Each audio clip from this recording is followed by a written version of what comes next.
The hidden reasons why teens lie and what parents can actually do about it.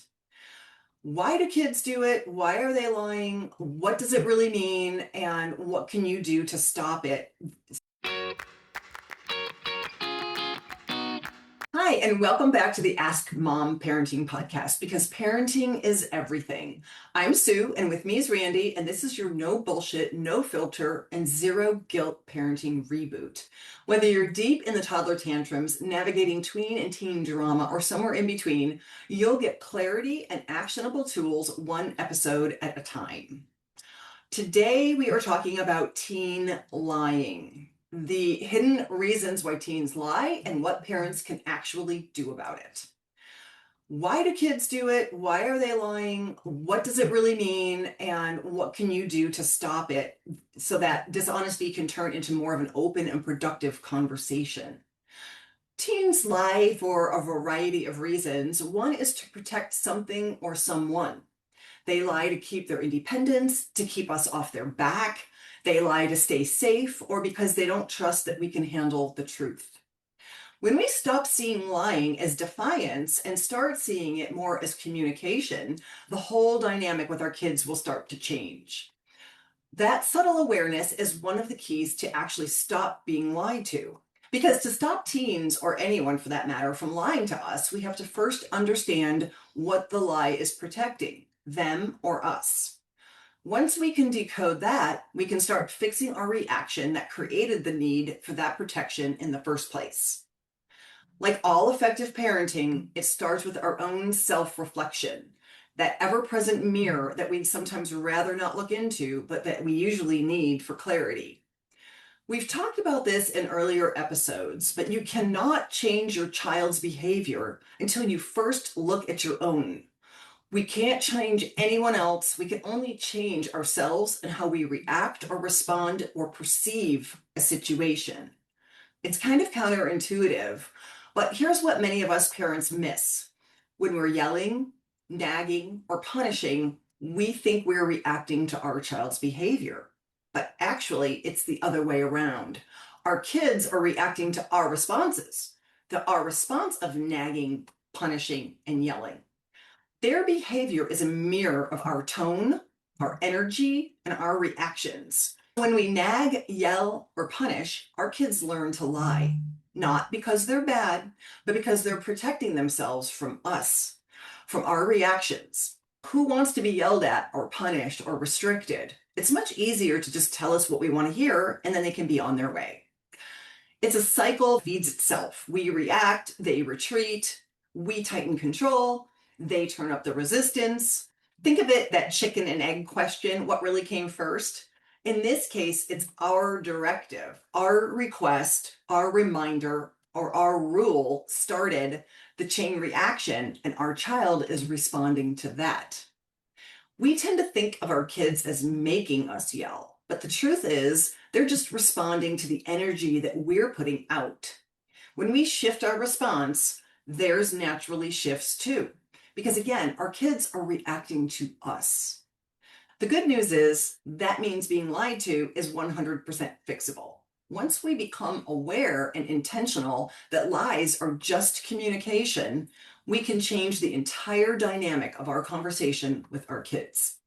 That's exactly what we're digging into today, how to reshape your responses and conversations so that your child can trust you with the truth more and not feel the need to lie. Here's a little personal story. When I first had kids, I distinctly remembered that I used to lie to my mom all the time, and not just as a teen. I was grounded to my room. I was made to write, "I will not lie" 50 times. My poor mom just did not know what else to do with me. I wasn't allowed to double date at 15. I couldn't have my own opinions. I couldn't eat more than one cookie. It felt everything in my life started with "you can't." And I don't really react well to that. I don't react well to no. When I became a mom, I started reflecting on why I lied so much to my mom, because I didn't want my kids to lie to me. And I came to one very clear answer. Lying is about control and trust. And at least it was for me. The tighter my mom pulled the leash, the more I just told her what she wanted to hear. And then I did my own thing anyway. As a teen, I lied about where I was, what I did, and who I was with. I was grounded so often. And guess what? Not a single one of my behaviors changed based on all the punishments. I just became a better liar. What I didn't realize until years later was that lying was the only power I had left. My mom controlled everything else. So my lies became my way of creating space for myself. I just didn't want to be under such a microscope. That's what so many parents seem to miss, is that lying masquerades as rebellion, but it's really just a coping strategy. It's your teen's way of saying, I don't feel safe telling you the truth. That's not a character flaw in your child, it's communication or lack thereof. And our job as parents is to figure out why our child feels uncomfortable telling us the truth and what we can do differently so that they don't have to. When I became a parent, I made a promise to myself that the cycle was going to end with me, and it has, almost to the point of TMI. Yeah, I love what you're saying, Sue, about reflecting and assessing our reactions to lying. Because I know for me, and I'm sure a lot of other parents feel the same way, when we react negatively to lying, it feels so personal. And it's really hard, I feel, not to take that personally. Because I know for me too, especially, it's you hear things, have connection with your kids and communicate, and you're doing all of the things that all the parenting experts are saying to have this connection with your child. And then when they lie to you, you're, wait, what was all that for? I'm doing everything that the experts are saying. I'm sure a lot of other parents feel that way too. A big takeaway for me here is just realizing that we can only control our reactions and practicing. I think that's the key word, is practicing, because this definitely doesn't happen overnight. Not getting defensive, not getting angry, not wanting to punish, but just to open the door for communication. Yeah, that is true. It does feel personal, but it only feels personal when you're just not aware of looking at lie as a communication. It's just a different form of communication. And when we can just zoom out and apply a little bit of psychology to this, we understand that it's personal because they are reacting to us.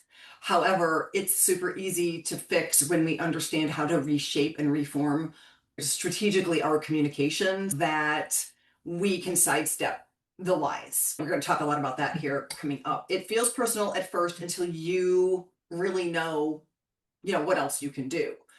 Before we get into some of these really effective solutions, let's just kind of recap why, taking a look at why teens lie in the first place. They lie when they feel trapped. They lie when they feel judged by you or they feel micromanaged. They lie to protect themselves from our reactions, to avoid punishment, to save face, to preserve privacy, or to protect a friend. And sometimes they lie to control the only thing that they can, and that is their own narrative.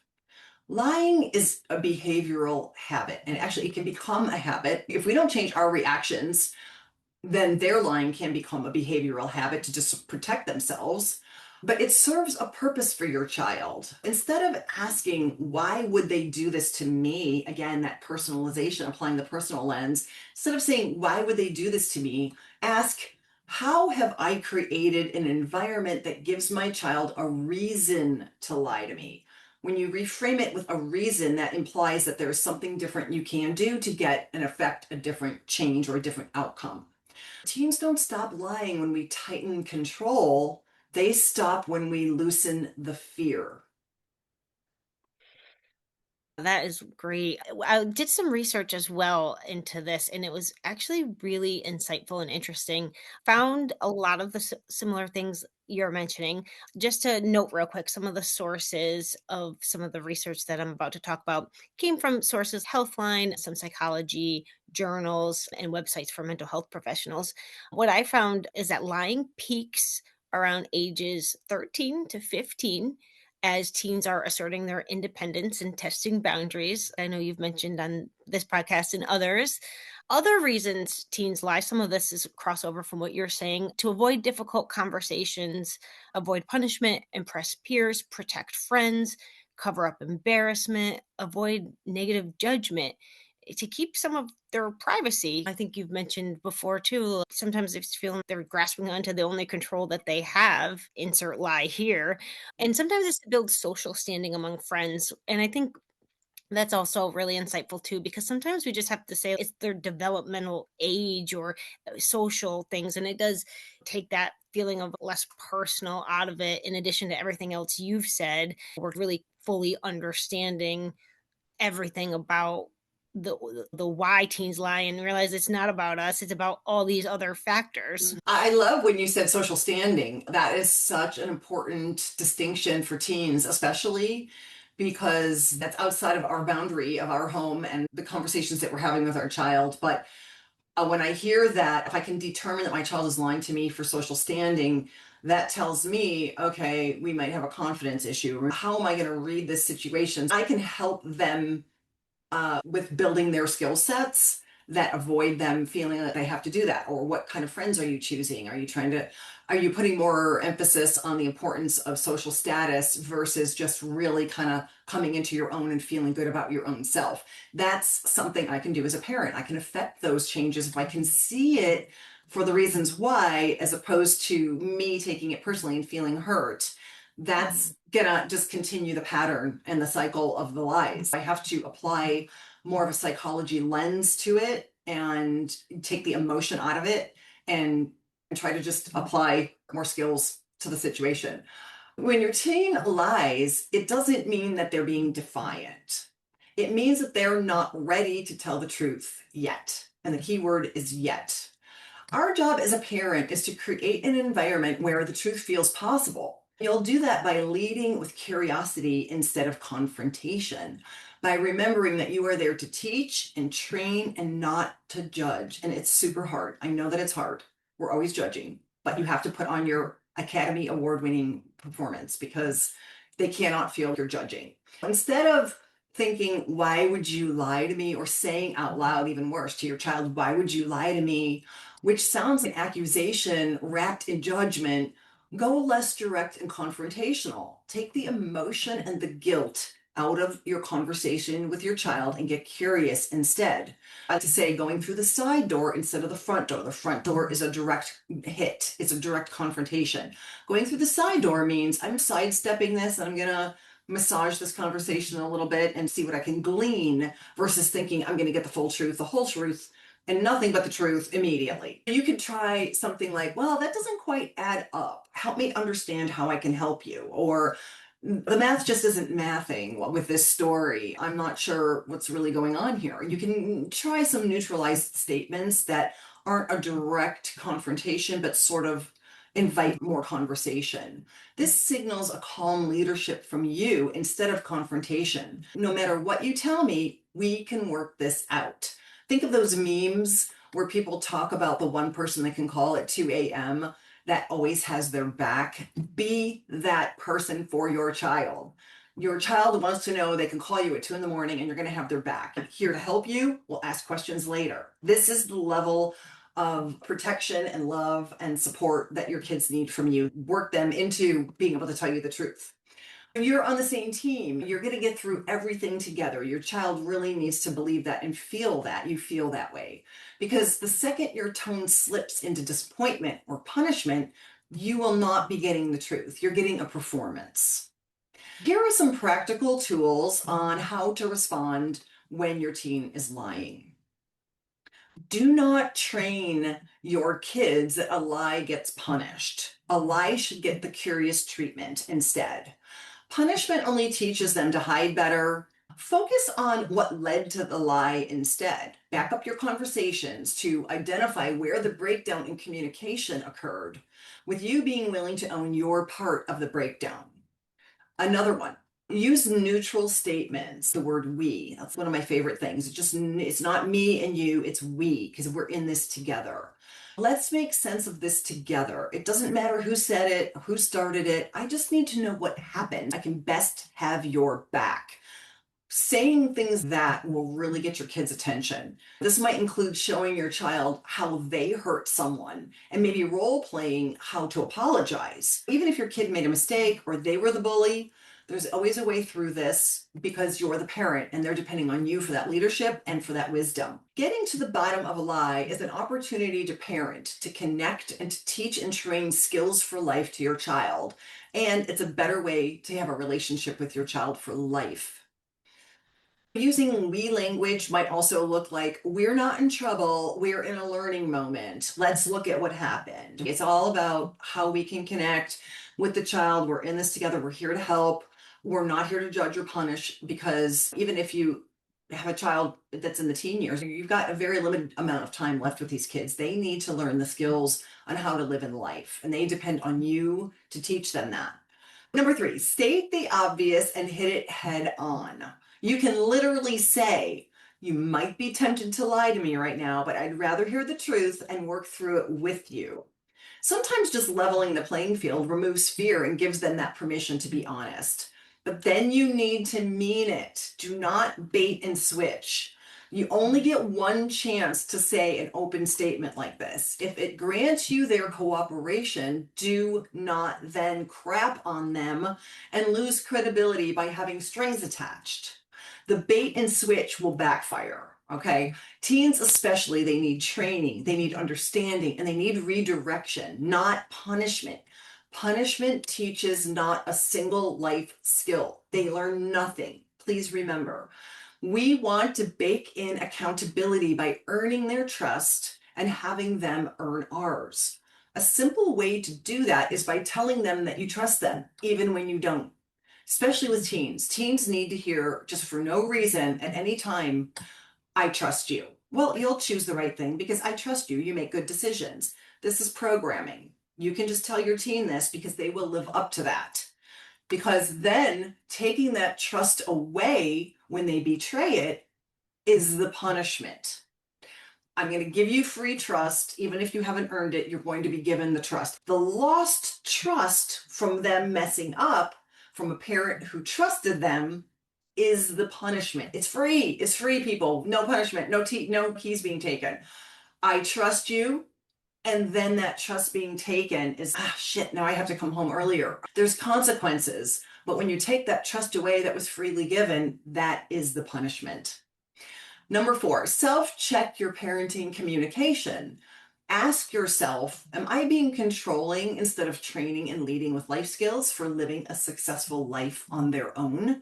Everything we do as a parent is to get our kids ahead in life. We're teaching skills. We're not punishing and restricting and controlling, because again, that's not teaching them anything.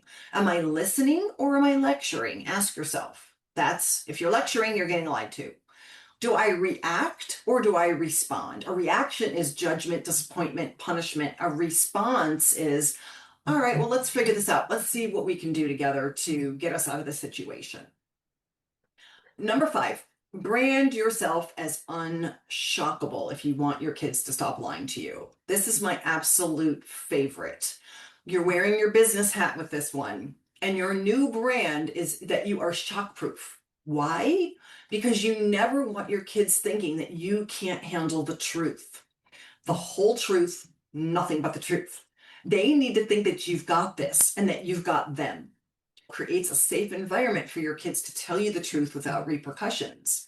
This is good stuff and it works. It's never too late. Here are some examples by age. This is how branding yourself as shockproof looks. At age 5, mommy, where do babies come from? Shockproof move is, oh, that's such a good question. Babies grow in a special place inside my tummy, and it's called a uterus. And then when they're ready, they come out and they join the family. If your child needs more than that later, you can always do that, but don't use fake words for penis and vagina. This is how babies are made. Say your child is 9. Mom, my friends say that there's a thing called porn. What's that? I'm unshockable. Shockproof move. Yep, that's a real thing on the internet, and it's not real love, and it's not a real relationship mom and dad have, or me and my boyfriend, or my partner, or whatever it is. Do you want to hear what it actually is? Teach and train, depending on maturity. Discuss trafficking, discuss people forced to do things for money, discuss the lifestyle. 9 might be a little young. But again, we're answering in a shock-proof way. They're asking about porn, and chances are, when kids are asking a question, they already know the answer. They just want more information, or they want to see if we're going to react because now they're testing you. Can she handle it? Your child is 12 and they say, Dad, my friend said she wants to vape after school. What should I do? The shock-proof move here is good question. I'm really glad you told me. Let's talk through what could happen and how you want to handle it.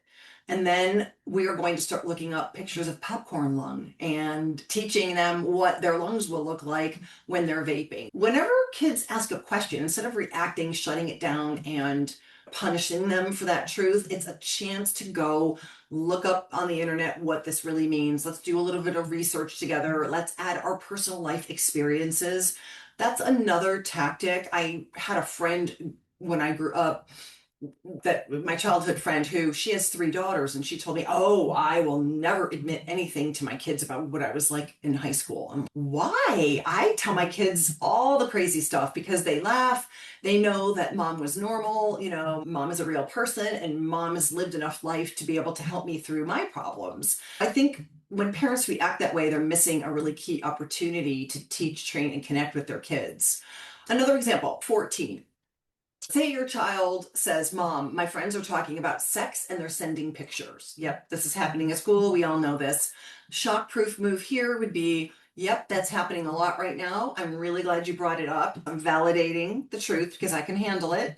Do you want to talk about what that's for you? Are you feeling pressure? Your child, say, is 16. Dad, my friend got caught drinking. Everyone says that the parents are really freaked out. Parents do freak out about stuff like that because they've got fear, but not you because you're shock-proof. That's really tough. What do you think about it? Now, you're inviting your child to talk to you and be open and give their opinion that you're not going to judge. You say, I'd rather we talk about those choices now than to pretend that they don't exist. Let's open the door to her input. Let's hear her out. Let's start training the legalities of drinking, being hungover, and the zero tolerance for drinking and driving and how that looks. Open the door to conversation rather than sweeping it under the rug and not wanting to hear any more about that. And I think one of the last ones, your child, say 17. Mom, my boyfriend and I went a little further than we planned. Cringing on the inside for sure. But my unshockable voice says, thank you for telling me. Let's talk about how you're feeling and what you want to do next. That's going to open the door. Okay. I'm landing this with open communication, with a shift in behavior, not punishment, not, I don't like this guy. I want you to break up with him. None of these controlling moves are going to move the needle in any way on her behavior. She's looking to you. She's coming to you for guidance and wisdom as an adult and as her mom as a trusted source. Remember, control invites lies. Leadership invites the truth. We have to give up control to gain control. You can't punish honesty into existence. You have to parent it in a way that makes truth feel safe for your kids. If your teen is lying to you, the parenting shift happens the moment that you realize your child's behavior is feedback to you. It's not defiance. What we call defiance is actually just a reflection. It's a reflection of the trust that our kids feel in us to process the truth without judgment, punishment, and with understanding, empathy, and wisdom for them to learn. It's up to you to read the conversation, read the statement, and decide what your kid is really trying to tell you. Because remember, it's communication, it's not defiance, and we get to choose how we respond. If you like this kind of content and you want more, if you can either go to askmomparenting.com and reach out to me directly if you're having a situation where your teens are lying to you, sign up for my newsletter, or follow me on Instagram or follow us on YouTube and subscribe to my channel. Thank you so much for listening and happy parenting.